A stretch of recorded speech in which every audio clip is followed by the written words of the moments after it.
am your host, Sarah Sorniak. I'm helping prepare you for your next journey and empower you to take it on. Whether you're searching for a job or facing a roadblock which led you to a detour in life, we're sharing stories that will help you put your best foot forward. Hi there. Welcome to another episode of Best Foot Forward. This is a fun episode. Janelle Baum is somebody, if you're not following her on social, the handles and everything is in the show notes or in the social copy. You should. She's got a really unique story that I think would, be a huge benefit to a lot of people out there.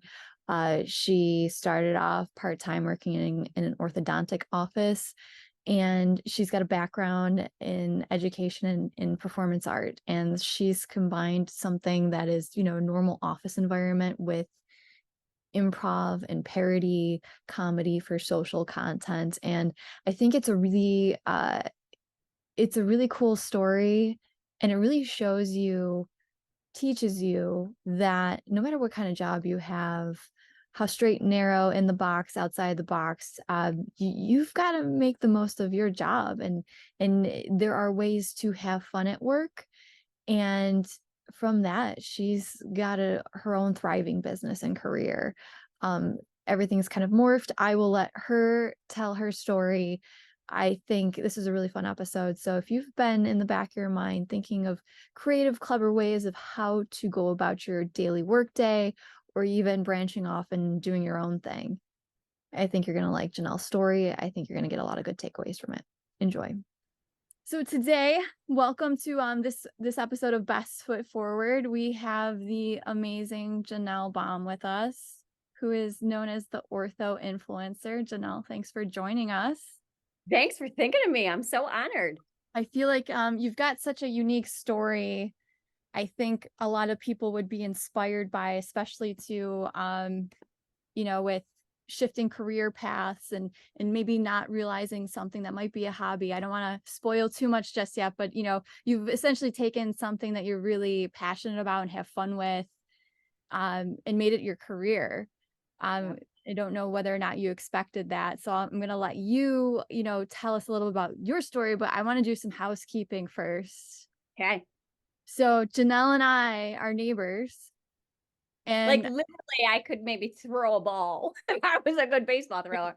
I can look out my window and see your house. So it's like, it's kind of humorous that we're doing this through Zoom. Right. But unfortunately, schedules, the way, like, both of our houses are tore apart right now. Yeah. And I've got tiny people who, would be very interested in what we're doing, that we kind of need like space. Our energy would be contagious. They would be part of this podcast, which could be a good show in itself. Yeah. And the life of parenting, as you know, too, because I know you've got your kiddos and your skids quite frequently. And then also too, it's like we've kind of danced around each other without knowing each other for a bit. Right. Yeah. Janelle's sister and her mom basically helped my husband and I. We built in the same development. Your mom helped us get our house sold. Well, your sister helped too with that, but both of them were really essential. Your husband did the photographs for selling our house. Such a small world. Yeah. We've danced around each other, and we both live on the same street. I know. We're both corner lots. Like, it's so crazy. Well, and the thing is, what's humorous too is when we were picking our lot, I knew the lot we wanted, which is what we have. But your sister was saying, the lot next to my sister is available. Oh gosh, we'd be in so much trouble. I know. Now I'm having regrets. Content all day long. The neighbors would be like, what the hell?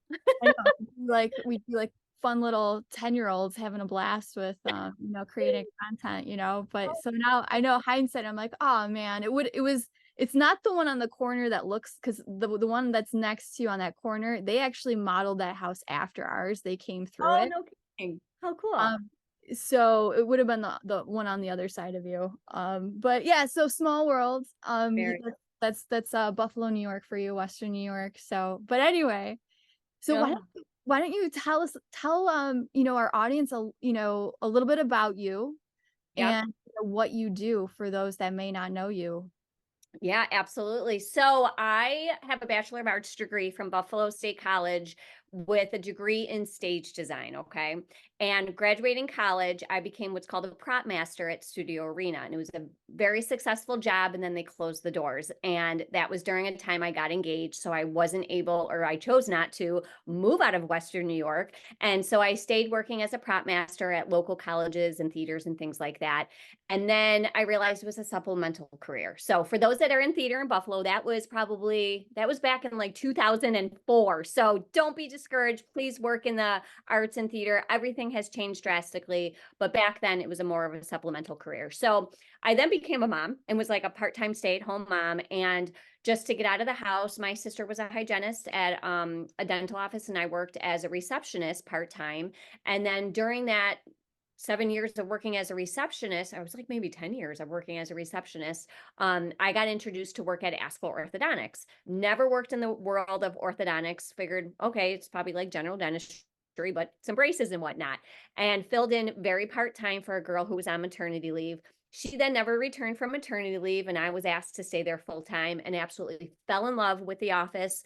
What I loved most is I was working with both adults and kids. So being around people, I'm a very much of a people person, and they were fresh meat to my jokes, and the adults understood my witty, sarcastic humor. And then I was able to turn getting braces a fun experience for the young kids. So I really loved what I was doing there, and then soon became the orthodontic treatment coordinator, which, if you don't know what that is, that role is like you're the doc's right-hand man. You're the social media ambassador of the office, the social media, or not social media ambassador, but office ambassador, and office cheerleader. You're the first impression that patients go through when getting braces. You're also the salesperson.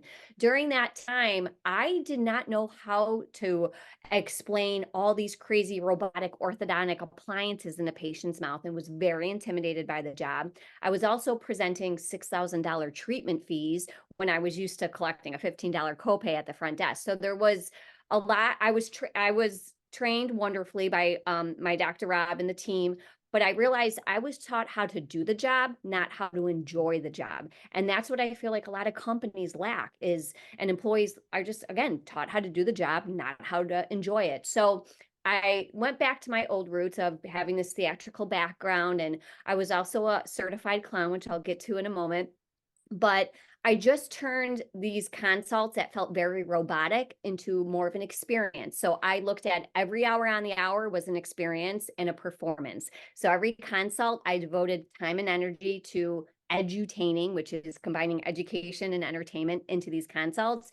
And in turn, everyone was signing the contracts left and right. So I became very successful. And with that, I also found it very important to create relationships with these orthodontic vendors and sales reps and companies that we were working with that provided us with products and services. So with that relationship, they started to realize how successful I was and said, hey, can you go train this orthodontic treatment coordinator at this office and train this person? So I became well known in the orthodontic industry and got a lot of positions speaking at conferences and doing webinars and training coaches and things like that. So I thought I'd retire from that job because I was thriving and I was totally in my element, and was there for 7 years. And then fast forward to last year around this time, I was at a conference where I met a famous TikTok orthodontist. His name is Dr. Ben Winters. He's famously known as the Bentist, that's with a B, the Bentist on social media. And he was teaching an online social media course. And at the time I asked my Dr. Rob, like, hey, should we jump on a discovery call, learn about social media? I was like the social media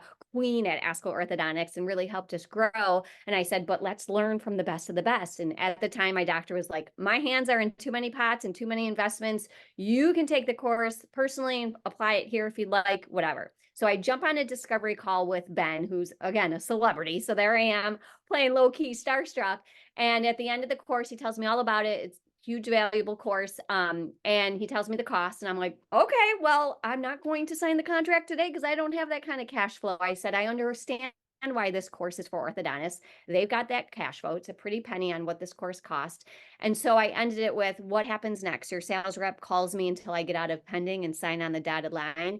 And he's like, no, I haven't been able to find a sales rep that knows orthodontics, knows social media, and has a fun personality. And I jokingly, without hesitation, was like, well, that sounds like me. And he's like, wait, I've seen you speak. I've heard you on your webinars. You'd be perfect. And the job opportunity literally fell in my lap.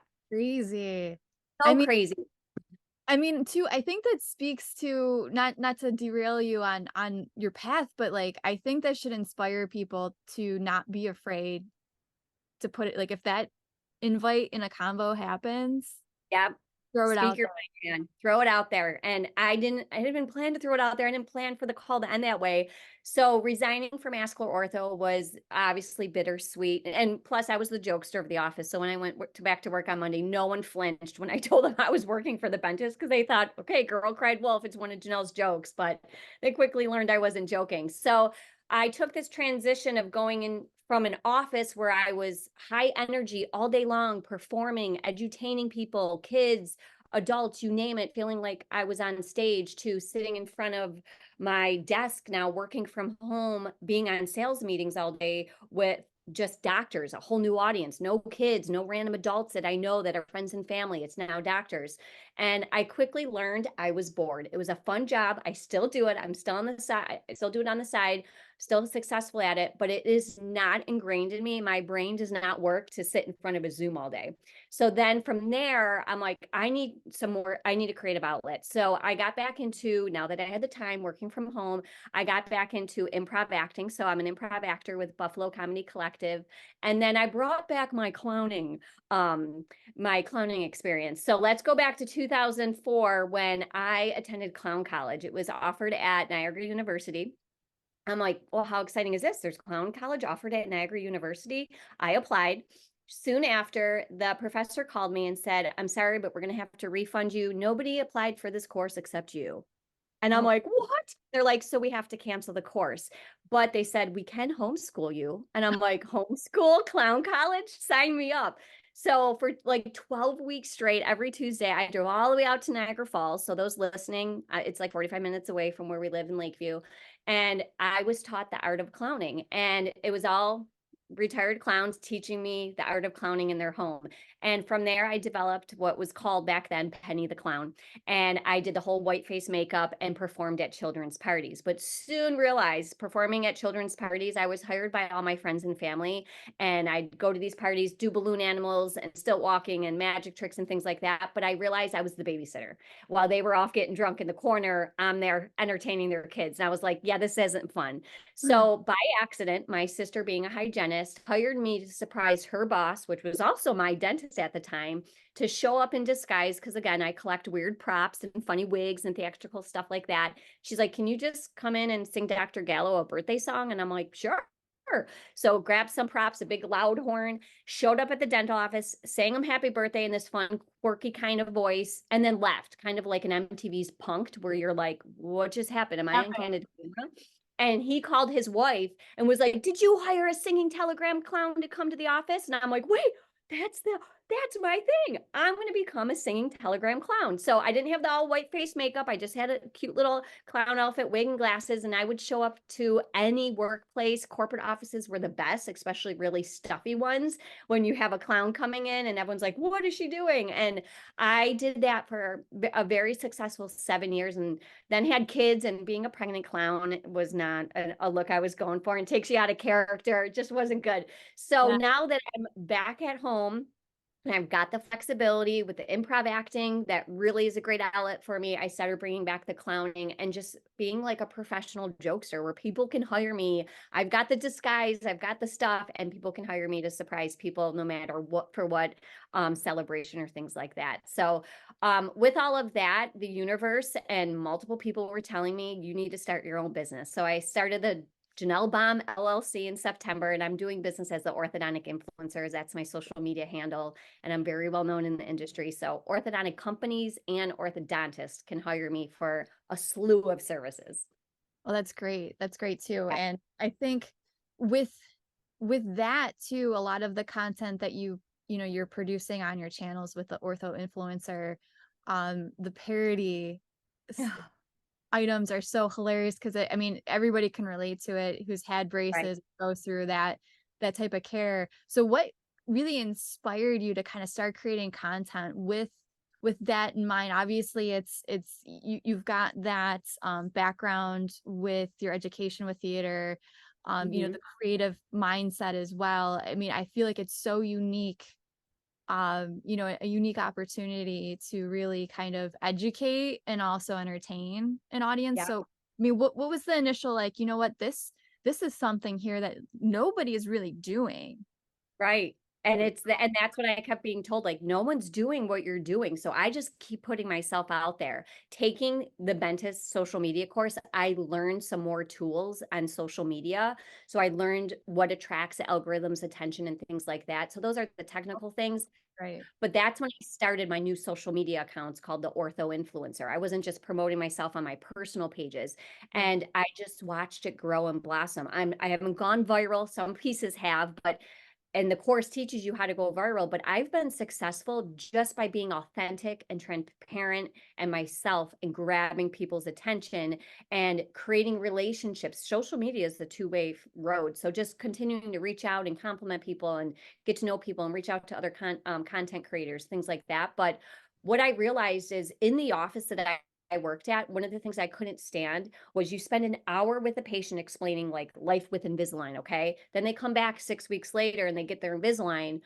Then they're complaining about certain things that they were already told about an hour 6 weeks ago, and they're forgetting it because so much is told. So I'm like, we need to start pushing out content that relates to those things. So when patients are watching our content, they're like, oh, yeah, that was me. So now it's relatable and it hits home. And then it's kind of like poking fun at them. And they're like, oh, yeah, I better be more compliant. And that's what resonates with people is relatable parody content that's humorous. Humor in the workplace is going to make anyone smile, and that's my mission. Right. And out of the box thinking, like we used to hand them paperwork and be like, "Here's the rules to life with braces." People, kids especially, they don't do and listen through paperwork. They're on their cell phone. So we need to meet them where they're at and speak their language. And that's with social media. And just having the props and the wigs, being a content creator, it takes extreme time and effort, especially when you're by yourself and you don't have someone pressing the record button. So I could spend a whole webinar on life behind the scenes of a content creator. And so it's a lot of hard work, but it's the challenge that I like. And just my mind, I call it the sixth sense. When someone gives me a problem to help them overcome, the creativity is like boom, boom, boom. And there's so many times I'm driving and I have to pull over and write down my creative ideas because I think I'm going to remember and I don't. I was just So gonna ask you too, like, you have such a knack for creating, hilarious the relatable moments that we're talking about. And I was wondering if you could walk us through like what that creative process is with it is something that I wish I could explain, and that's why I call it like a sixth sense. My dad, for example, being the vice president of sales and marketing at Murano, the home builder we both built our homes out of, called me and was like, "Listen, I need to, have an icebreaker for the sales meeting next week, and I want something that's humorous. What can you come up with?" And I'm like, "Well, let's think. These sales reps are always, brought with barriers and communication issues and compliance issues with us clients as home builders. I'm going to create something that's relatable, but then that they can learn from." So I'm creating a whole like training video of a parody of what these sales reps have to deal with customers like us, poking fun at customers like us, and then they can learn from it because on the other hand, my mom is being the actress in this. She's terrified. She's like, "I gotta get my hair and makeup done." I'm like, "It's okay, mom." But Okay, no she worries. then can, share her tips and tricks, and then it's gonna help the whole team grow. So that's I'm losing track on what I'm talking about, but that's the thing. I don't plan and write down all these content ideas, and I don't have a content calendar. There's so many awesome content creators out there that do have systems in place for that kind of stuff, and I've tried it, and it doesn't speak to me. It doesn't speak my language. Like I said, it's the way my brain is wired. And it's like part of improv. It's just give me a problem, yes, and then vroom, the ideas just come. Some of my best pieces of content come literally last minute while I'm working on something unrelated. I think of the idea or see something that inspires, and I just run with it, and it goes up so well. The ones that I spend hours and days and months trying to come up with, flop. So from beginning to end, like how long does it typically take you from concept to shooting, editing to when people are seeing it? Yeah, so concept sometimes can be less than 5 minutes. It's just like, okay, say this product I want to publicize and promote it. Okay, this is the idea I'm going to come up with. I do write it down because my scripting, I'm like, oh, that was a good word. And I'll write down, okay, character number one is going to wear the blonde wig and look like the doctor and wear this scrub outfit and this doctor suit. Character number two is going to be a patient. So it takes some time to do that.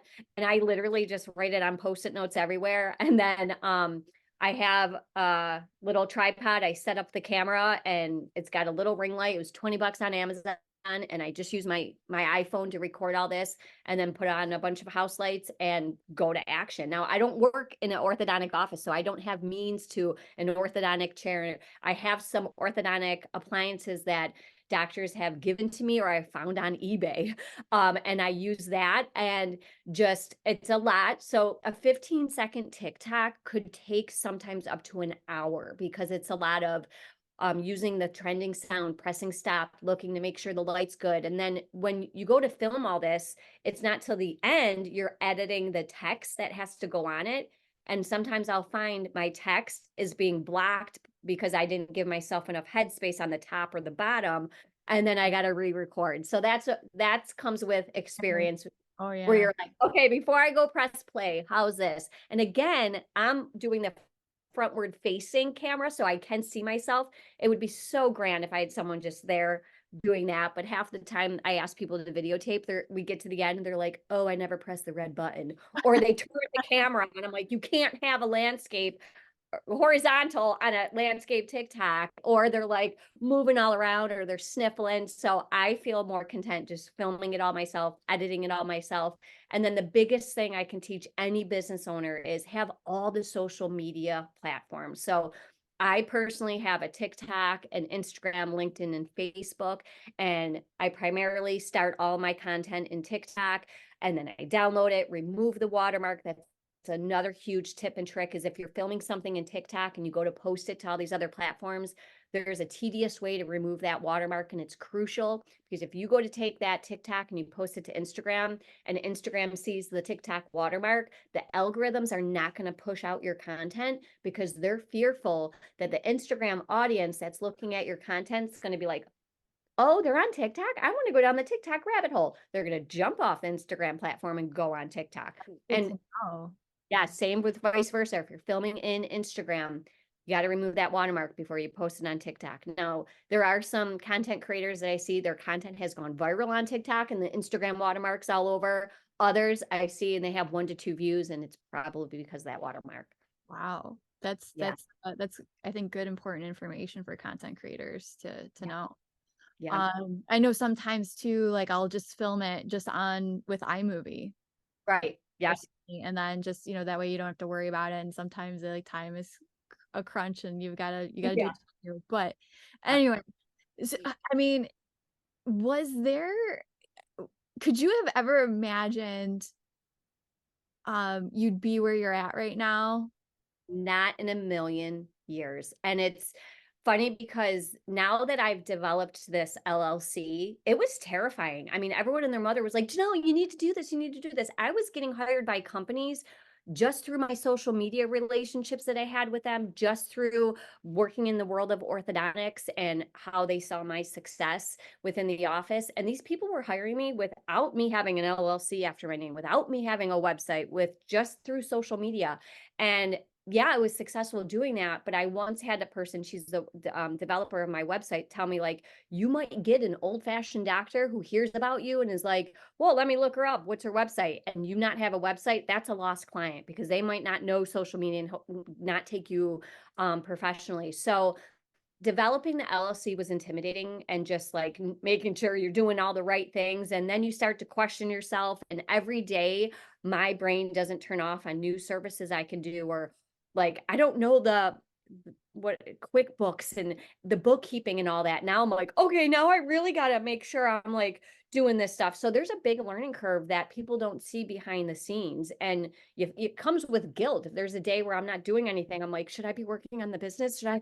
And it's just like, I got to tell myself to shut up. And then you see other successful business people and you're like, how do they do it? Just if don't ever be jealous of anyone, be envious. They're two very different things and they can inspire you to do so much. So there's a slew of people that I'm always following to learn from and be inspired from. And I just keep putting myself out there. I don't care. And that is what's gotten me to become so successful is if I send an email and I'm promoting myself, asking to be a speaker at their conference in the world of general dentistry where I've never spoken for, I've only spoken at ortho or even wanting to speak at the social media conferences, people have declined me by saying like, no, you don't have enough experience or you don't have enough followers or whatever. I'm okay with that. And I respect that, but I'm not stopping. I can't tell you, there was this company, it's called Avius. Okay. And it's this little tablet that was at the Baltimore airport. And you come out of the bathroom and it's like, how was your experience in the bathroom? Green smiley face all the way to a red smiley face.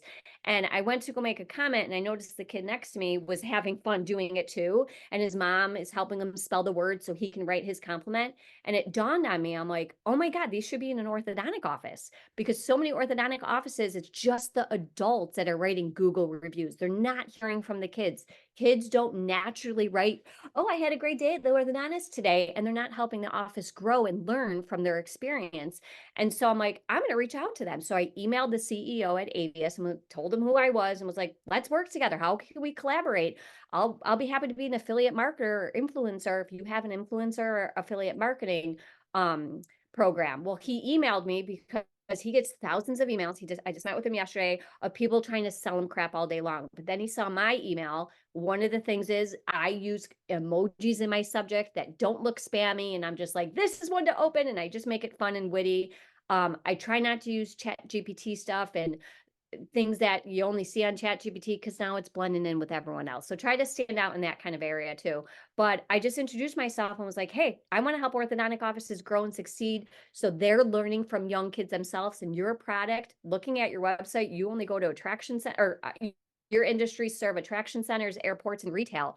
Do you work in healthcare? And the guy was like, his mouth was dropped the whole little discovery call. And so now I'm working with them and it's all from a simple email of just telling him what I'm passionate about and how I think I can help him grow and the industry that I'm very passionate about grow too. And I'm really excited to see where that goes. That's really awesome too. And kind of going with that and talking about the social platforms that you're on. Yep. And I know old school way of thinking was, and if you're a business and you're overwhelmed by social, by all means, you can still do this. Like the old school train of thought was like, just stick with a couple. And then as you grow with more social platforms. But I think there's something to being on all social for the aspect of number one, you're learning the tools. And anytime I do calls for mentoring with local communication and marketers, Yeah. so many of them they want to keep their social channels private. Oh, So they and I get it because I had, I was a marketing director at a local school and I didn't really want parents, school yeah. parents, Your personal page. like Total. personal stuff, you know what I mean? Like that's one thing, but and I've told them like you need to show if you want to get a job at one of the best companies or even, spread your wings and do your own thing, you need to show what you know. You Yeah. have actions speak louder than words. Recording yourself talking about what you're passionate or educated in, recording so people could see that how you shoot and edit, you know what I mean? And you're really doing yourself a disservice to not be active on. Hide that talent. I know Yeah. you're doing it for corporate. Yeah. And so you're doing it for their channel so that you should have everybody should work on their own personal branding or if you have your own business too and being active in those social channels. I think that's one of the biggest mistakes I see a lot of people do. Not posting enough, not having Yeah. fun with it either. Yeah. Whatever their avenue is. So I think you saying that really kind of spoke to me too about like I think people should be on multiple social platforms. Right. And I respect you, anyone being like, well, I just want to keep it private. That's why I developed a whole second one. I was creating a second one called the Ortho Influencer, just to make sure the course I was learning with the dentist was really getting applied to a fresh new platform with fresh new algorithms and followers and things like that. And then that was all work related. That's where I just shared my expertise. I was still creating content, personal content that's funny and humorous on my personal. And then sometimes I'll tag both and share both because I'm like, whoever can see this, there might be an agent out there that's like, all right, let's put her on Saturday Night Live. I don't know if there's anyone out there. You never Yeah. know. You never know, that's the thing. Yeah. Was there ever a turning point, or what was the point that you felt like things really started moving in a fast momentum? Would it be when you hooked up with the dentist? Yes and no. When I hooked up with the dentist, I was already getting business from companies just by coaching other treatment coordinators prior to working for the dentist. But one of the things with working for the dentist, my job was to reach out to orthodontic companies to see if they would give a discounted rate on their product or service to our current clients. So with that, I'm like, I got to be successful. I'm getting paid to do this. I'm going to spend every waking hour reaching out to these orthodontic companies. So I'd reach out, introduce myself, tell them what I'm doing, tell them about the course, and then we'd set up a Zoom and we'd talk more. Well, then they were like, oh yeah, I follow you on your stuff. And then, or okay, make sure you follow me. And then they saw what I was capable of and then they signed up to do discounts with Busy, but then my name got out there in a very natural way.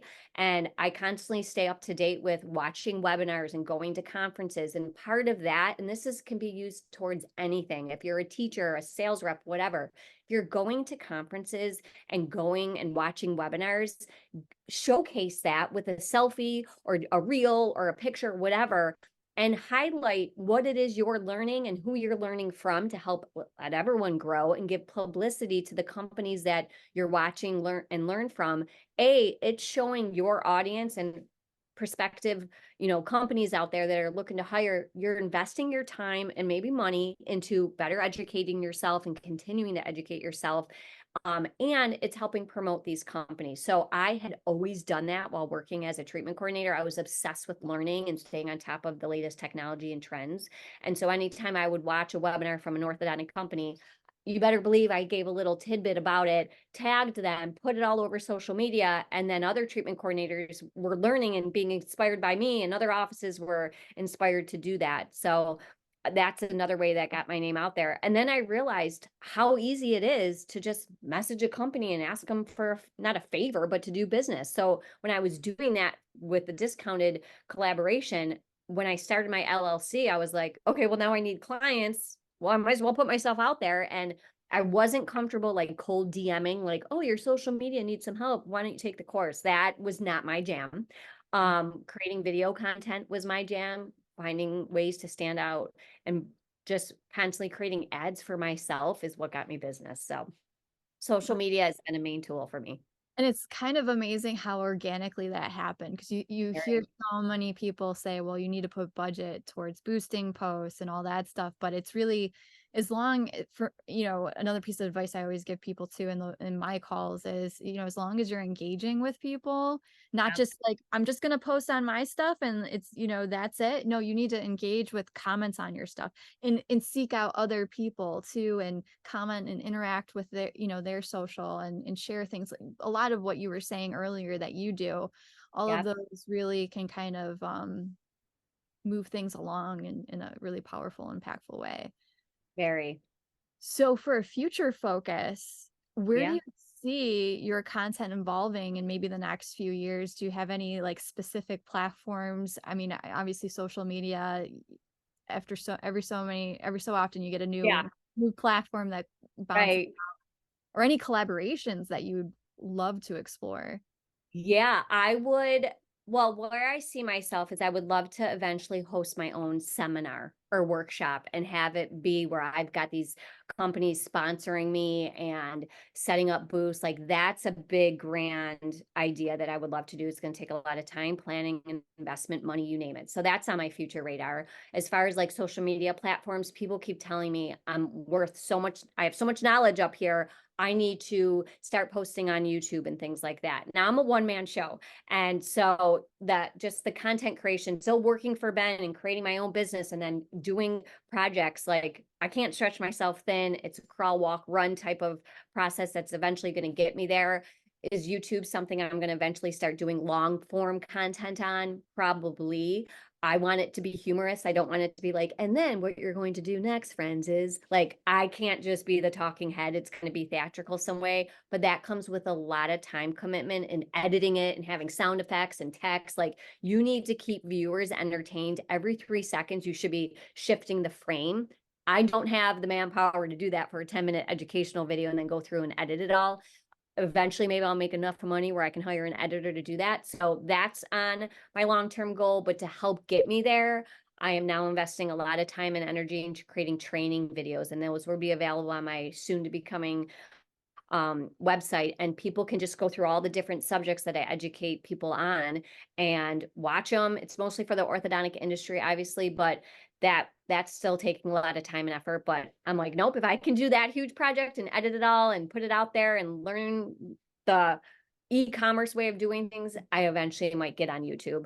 And then as far as the collaboration goes, there's so many great orthodontists and consultants in the area that I learn from and am inspired from that speak at these conferences and are really humorous and theatrical. I would love to do like a huge, awesome skit together that educates our audience, whether it's via video or on stage, something like that, being surrounded with very and humorous people.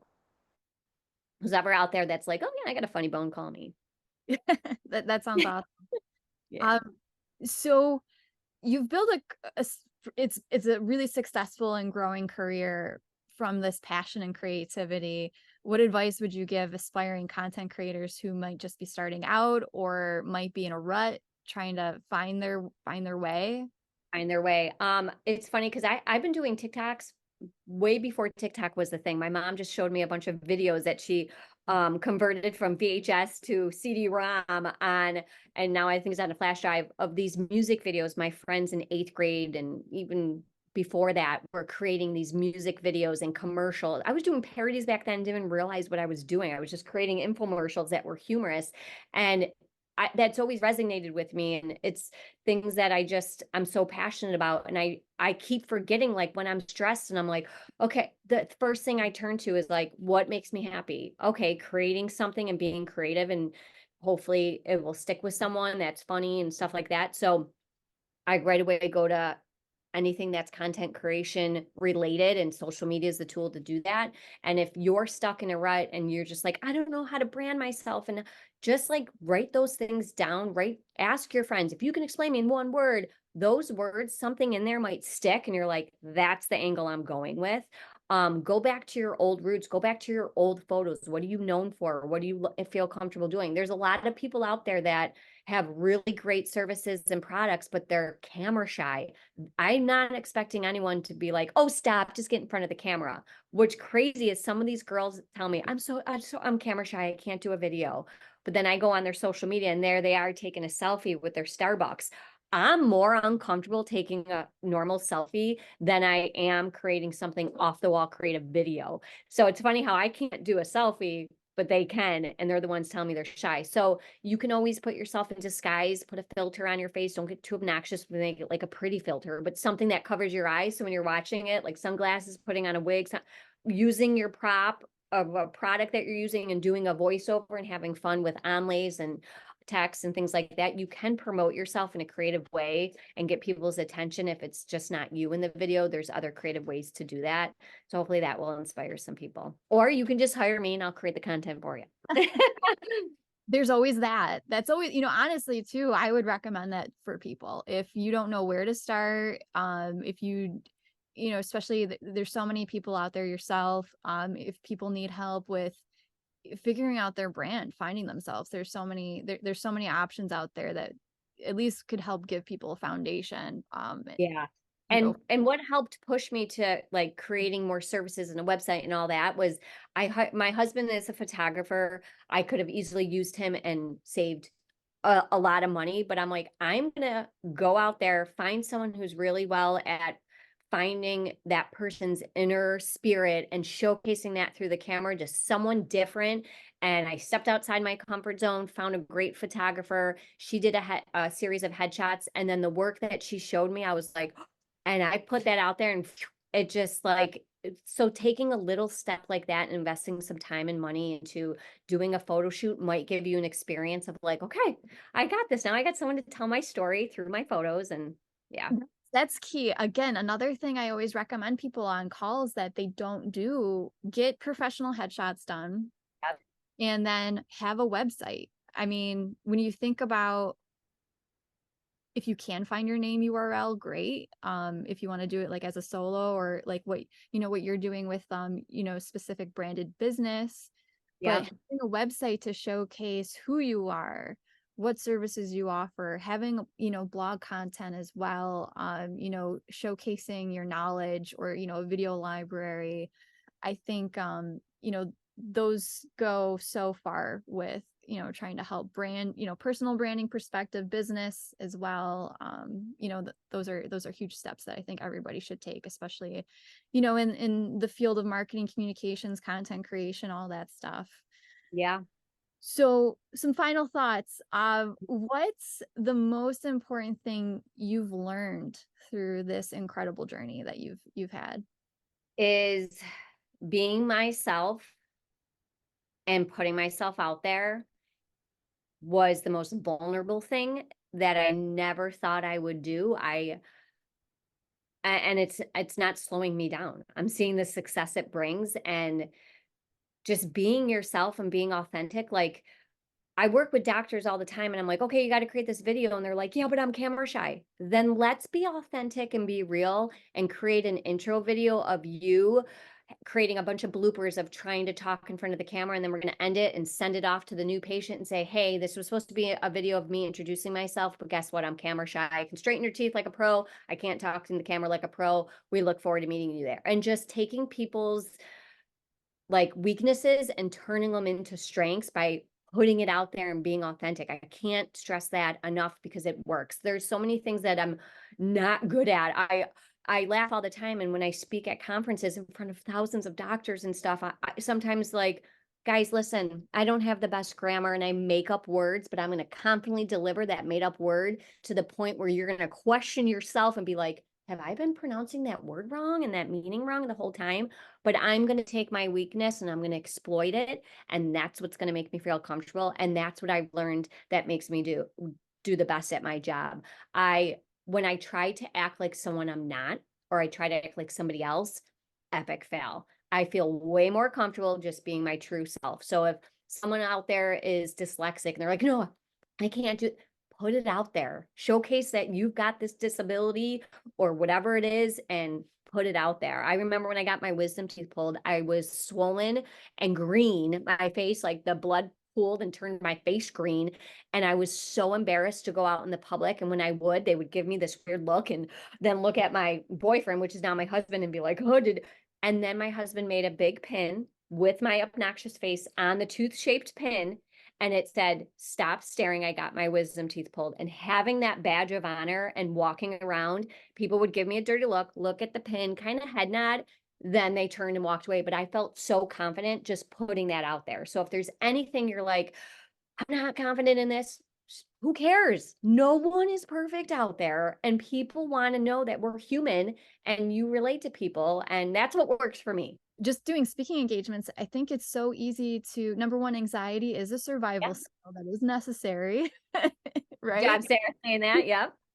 You've got to have anxiety with life because it Yep. keeps us alive, keeps us so that we don't try to play with bears. But you know, Yeah. but when you get into a room full of people, I know for me, like I might be nervous leading up to it, but like once I'm speaking, done. I'm in the Yeah. I'm on a high at that point. Yeah. Total And, high. and I think that what I learned too was how we're so concerned with what people think about ourselves when the sad fact of reality is everybody's kind of selfish and they're only thinking about themselves. They're not judging you. And I Oh, think not at all. Right. I think that's what stops so many people. And I think they need to realize that, like live life as you, Yeah. exactly saying, because, you know, at the end of the day, that's what's going to get you places and And bring. that's what I tell people. Like, I think of my husband when he's like, okay, I'm going to build this huge patio and this huge shed in the backyard. He turns to YouTube and he watches videos or whatever it is that he's learning from YouTube, and he's watching it. He is not judging the person making that tutorial video. He is looking, taking notes, things like that. So people, if you're out there and you want to educate someone on whatever subject it is, they're gaining so much valuable information from you. The last thing they're thinking about is like, oh my God, this girl. If they are thinking of that, you're probably annoying them, and I'm going to unfollow you and not follow you. And now you got nothing to worry about. So just think of it that way. And even going in public settings, people are always like, oh my God, that girl, how she says so skinny. And then that skinny girl's looking at someone and being like, oh, that person's so lucky they can eat that. The skinny girl's probably suffering because she's starving herself, and she's not thinking about herself. She's thinking about the other person. So it's just crazy on how the world is. Everybody gets wrapped up in their heads, but as long as you just focus on you're in putting yourself out there, I think, you know, you're golden. So Yeah. where can people find you if this is the first time they're landing and you know, finding you? Where can people find you? Is there anything you want to share with your services before we say goodbye? Yeah, so I service both orthodontists and their offices by having the orthodontist can hire me to train their treatment coordinator, and a treatment coordinator is like a sales role of the office. So I teach them how to be the office ambassador, cheerleader, how to help them with product implementation and the sales process. And then I also help them come up with different video campaigns on how to overcome these barriers that they face with patients as far as compliance goes with orthodontic treatment and communication. And the umbrella is out there. There's all sorts of services I can help them with. Then I help any company. Like I said, I'm helping Moran and Mark Equity with the company, but I also primarily help orthodontic companies with content creation. They can hire me to create content to promote their product or service. I can be part of the creative enthusiast team, where I just help them come up with different ways to introduce their product and services to patients, or not to patients, to clients. But any company can hire me to speak at a webinar or a conference or a meeting, whatever it may be. People message me all the time and are like, okay, I follow you on social media and you're really funny and creative. What can you do to help me? Frontier School just came up with an alternative school called Big Picture. And the principal literally messaged me, was like, what can you do to help? And I'm like, okay, let's talk. And so I'm open to that all day long. Now, my website right now is not live. It's currently being built. So it is www.theorthodonticinfluencer. And I'm right now in the process of trademarking. If any of you trademark a name, it takes like 6 to 9 months before it gets approved. So I was originally the ortho influencer, but the word ortho can be orthopedic, and I don't want that to get confused on SEO on Google. Yeah. So it's www.theorthodonticinfluencer.com. My business Instagram is _ortho_influencer, and the same is on TikTok. That will eventually change once I get that trademark logo, and it'll be the orthodontic influencer. So depending when this is aired. And then my personal name can be found anywhere. I don't care if you guys stalk me or what, but it's Janelle, Janelle Baum, Baum. And that's on Instagram and TikTok and Facebook. And I'm just reach out. Any questions you have, need help, I'm your girl. Awesome. We appreciate your time. I'll also include that information in the show notes as well for anybody.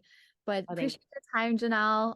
It was so great to connect, and I appreciate you sharing everything with our audiences. And I hope they get a good takeaway, maybe even inspire themselves to, you know, step out of the norm and do something. No, even doing what you're doing. I think it's great that you have a podcast for people to listen to.